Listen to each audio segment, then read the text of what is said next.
What is it that might be the key that you learn to let go of something? And this letting go is of course going to be uncomfortable. Why? Because it is something that no one normally in our school systems, you don't find the subject how to let go. You find the subject how to get more. And so that means in that moment when people are getting confronted the first time with this type of teachings, it's uncomfortable.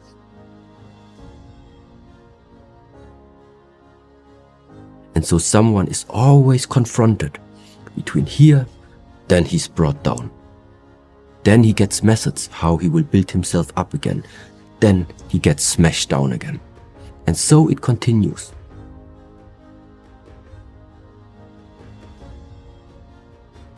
Every time when we as humans feel something is lacking, the answer is just consume more, which means just go out and look where are you going to find something that is going to fill up that gap, to fill up that hole that you are feeling. That is the approach that we have outside.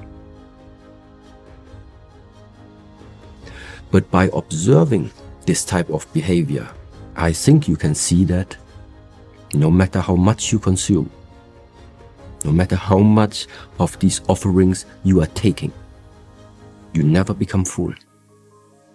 It's always only a question of time until your new desire starts to arise. It always just fills that small gap, that small hole for a short moment. This feeling that suddenly something has hit really deep, has pecked the core.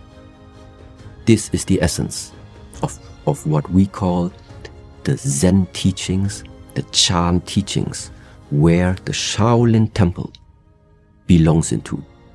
These are the teaching methods, meaning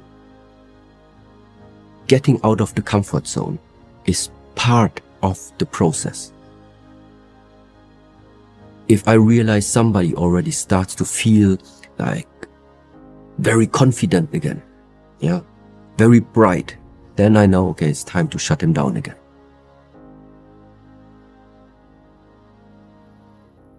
So someone is always confronted between here, then he's brought down. Then he gets methods how he will build himself up again. Then he gets smashed down again. And so it continues. Last week you said I should do like this. So you told me to go in this direction. Today I'm asking you the same question, but you are telling me I should go in that direction. And there's a yes. 3 weeks after, Shifu, now you tell me 3 different things. This direction, that direction, and then once again, you're telling me in this direction.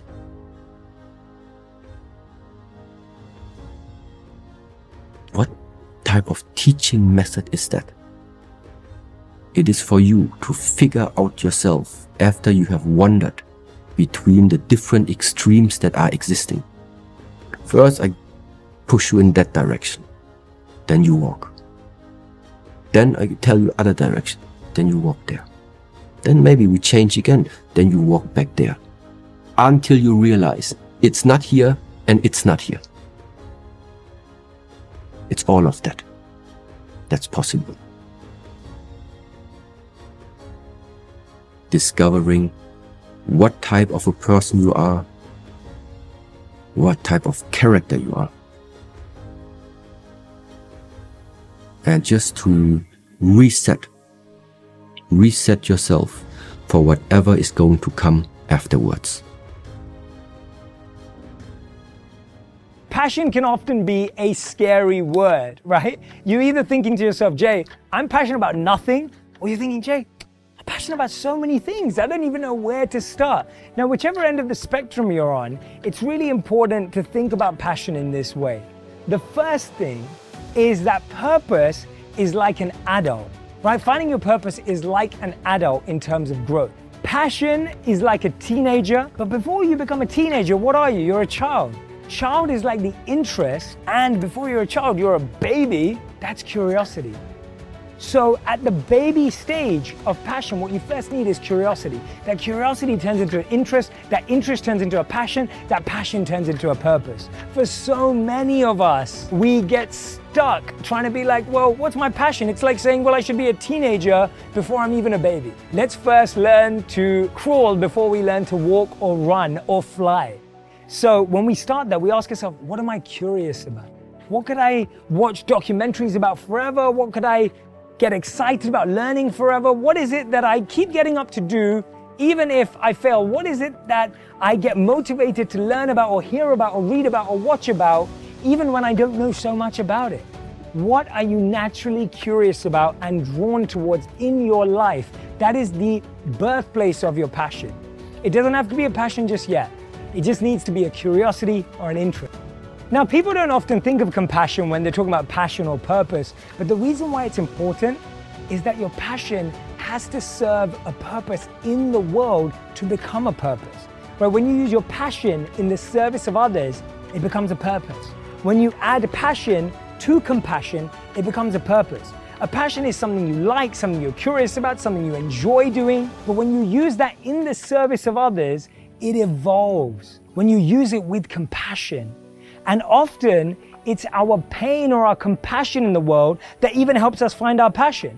So you may say to me, Jay, I'm actually not sure what my passion is, but you may say, Jay, I know what my compassion is. I know what my pain is. I know what I'm worried about in the world. I know the problem I want to solve in the world.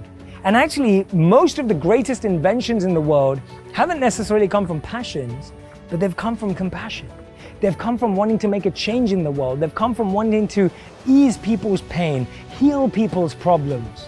And so you may say that's actually where you want to start. And there's a beautiful statement by Peter Diamandis where he said that we should redefine the word billionaire to be someone who helps the lives of 1 billion people. When you naturally make a difference in the life of 1 billion people, that is real wealth, that is real power and real influence and a real commitment.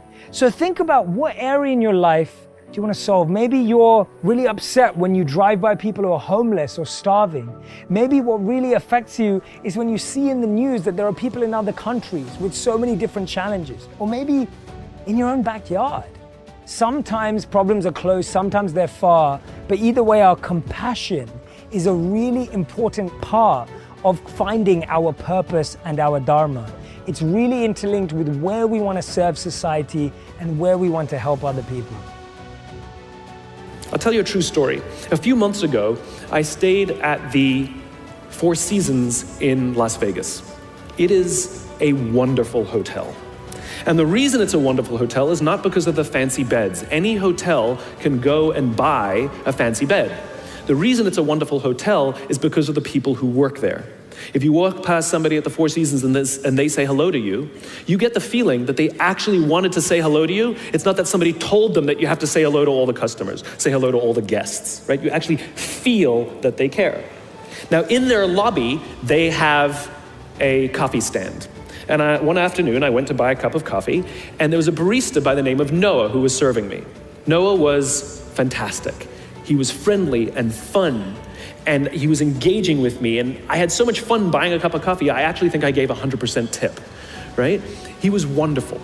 So as is my nature, I asked Noah, do you like your job?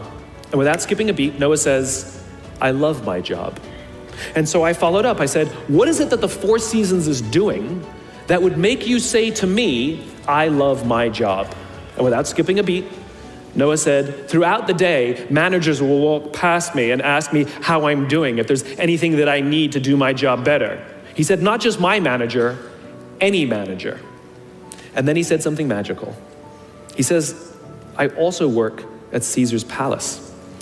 And at Caesar's Palace, the managers are trying to make sure we're doing everything right. They catch us when we do things wrong. He says, when I go to work there, I like to keep my head under the radar and just get through the day so I can get my paycheck.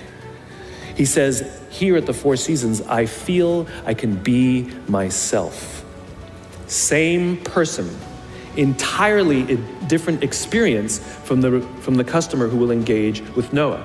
Those who play the infinite game understand it's not about the battle, it's about the war. And they don't play to win every day.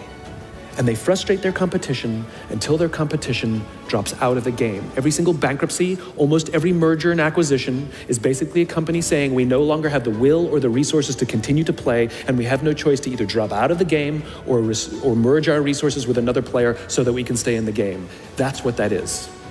And if you think about the number of bankruptcies and mergers and acquisitions, it's kind of proof that most companies don't even know the game they're in. You want to be a great leader, start with empathy. You want to be a great leader, change your perspective and play the game you're actually playing.